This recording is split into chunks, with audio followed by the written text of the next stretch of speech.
हजुर नमस्कार नमस्कार नमस्कार। आज मैले फेरि पछिल्लो चोटिको भिडियो लिएर चाहिँ तपाईँहरू समक्ष आउँदैछु। छोटो भिडियो तर मिठो भिडियो छ। भन्नुको अर्थ चाहिँ राम्रो छ भन्नु खोजेको होइन। एकदमै तातो तातो भर्खरै अहिले खिचेको भिडियो होइन।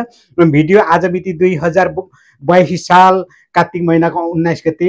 आज चाहिँ कहाँको भिडियो भन्दा त आजको कहाँको भ्लग भन्दा त चाबेल गणेश थानमा लागेको चाहिँ चन्द्र विनायक जात्राको भिडियो लिएर आएको छु। पक्कै पनि तपाईँहरूलाई यो भिडियोबाट चाहिँ मनोरञ्जन लिनुको लागि चाहिँ सुरुदेखि अन्त्यसम्म हेर्नु पर्नेछ र राम्रो लागेको तपाईँहरूलाई कस्तो लाग्छ र कमेन्ट बक्समा कमेन्ट छोडिदिनु होला, लाइक गरिदिनु होला, सेयर गरिदिनु होला भन्ने चाहिँ आशा लिएको छु है मित्रहरू।